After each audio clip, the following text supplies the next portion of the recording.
This is He Knows Everything, bringing you that heat and that far. All right, let's talk about it. Go ahead. I was watching the Last Dance documentary, and I was watching Michael Jordan cry. Basically to the point to where Michael Jordan basically had to just say, stop videotaping. Let me explain something about competitiveness.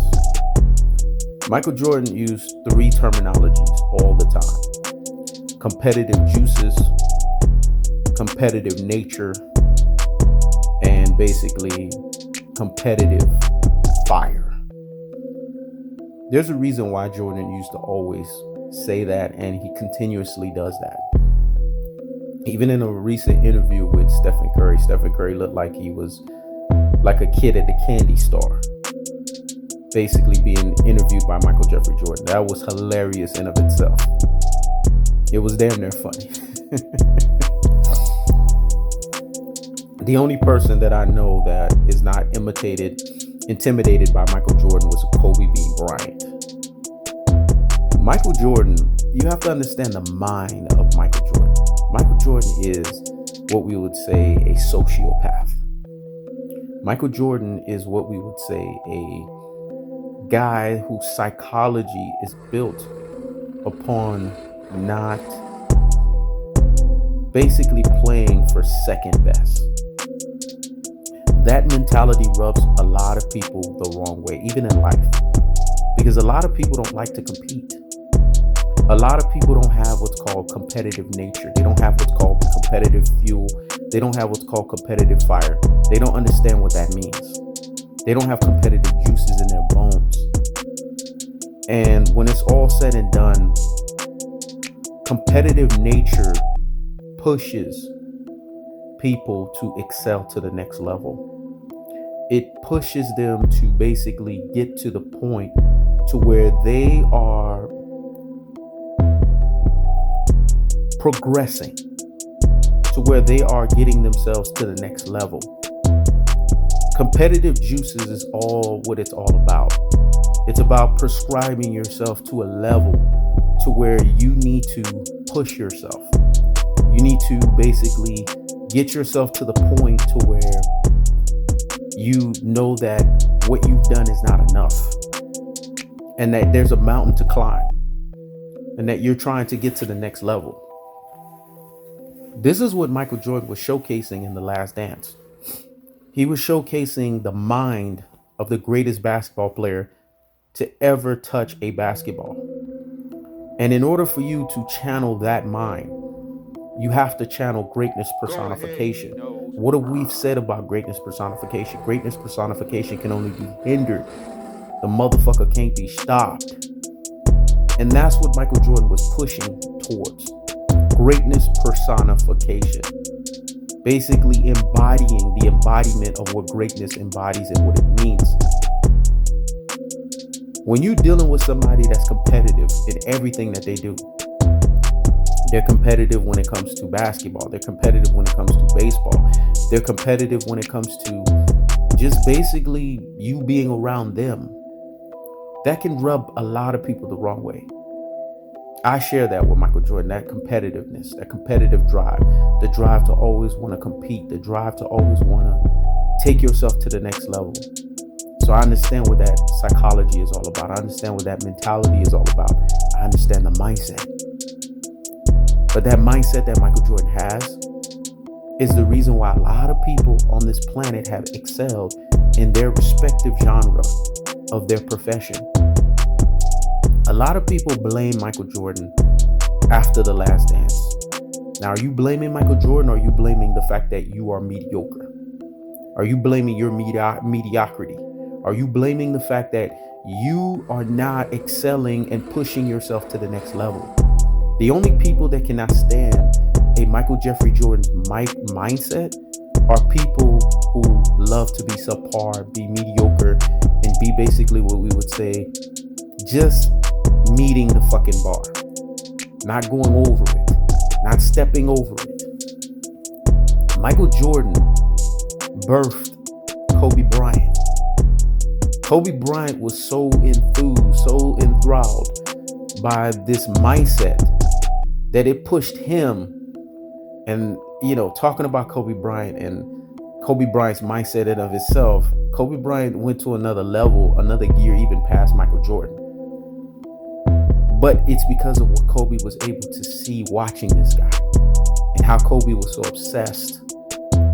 Because greatness is always going to be obsessed with greatness.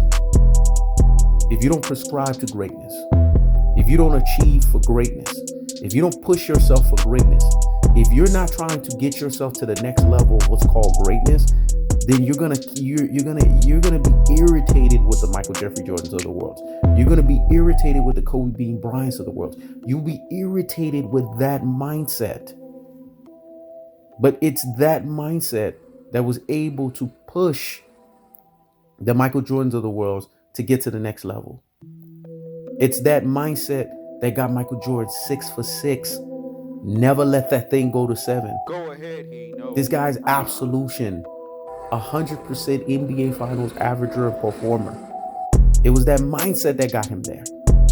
And if he didn't have that mindset to push himself to the next level, to say that, you know what, come hella high water, this is what I'm going to do, this is how I'm going to excel, you wouldn't have Tom Brady. You wouldn't have Kobe Bryant. You wouldn't have all of these guys that have excelled in their respective genre of sports because they didn't have somebody like a Michael Jordan to look up to. Tiger Woods. This is what Michael Jordan has brought.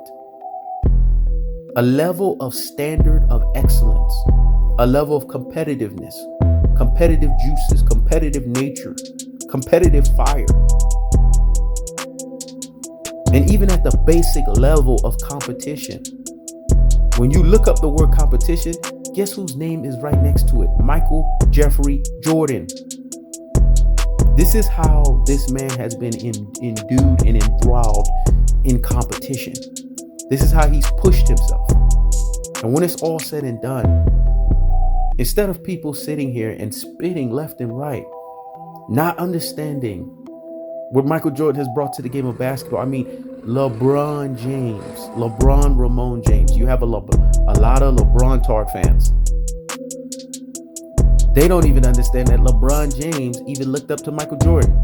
Now that's an oxymoron. They don't play nowhere near the same. They don't have, the same kind of game. They don't have the mindset that is nowhere near similar to one another. One has lost 6 finals, while the other one has won 6 finals with absolution, resolution, and perfection. But the fact that even he looked up to Michael Jordan, that tells you everything you need to know about Michael Jeffrey Jordan. So how about NBA fans put respect on Michael Jordan's name, understand what he's brought to the game of basketball, and understand what he continues to bring to the game of basketball. This guy has still the #1 selling shoes. This guy's impact on the game of basketball is still, till this day, that infectious, that powerful. So when you speak against Michael Jeffrey Jordan and you speak against his greatness and you try to usurp anyone above him, what you're saying is that you lack basketball knowledge. You lack the understanding of the game of basketball. And what you're also saying is that you're not qualified to talk the game of basketball. Because when you talk basketball, you talk Michael Jordan. When you talk Michael Jordan, you talk basketball. Let me say it again. When you talk basketball, you talk Michael Jordan. And when you talk Michael Jordan, you talk basketball. This is a guy who's perfected the game of basketball. He's the original gangster. So you have to put respect on his name. You cannot put anybody in front of him, because no one has been able to amass and achieve what this guy's been able to amass and achieve in the game of basketball. Now, if that's not the cold-hearted, that's not the unadulterated, and that's not the cutthroat truth-telling fashion, then I don't know what it is. When it's all said and done, it's time to put respect, the proper respect, on Michael Jeffrey Jordan's name, because when it's all said and done, if it wasn't for this guy, if it wasn't for what this guy brought to the game of basketball, if it wasn't for the element of competition, if it wasn't for the element of standard of excellence, pushing people, riding people to be their best versions of themselves, We wouldn't have all of these other people that I just mentioned in this video. This is He Knows Everything. Check it out.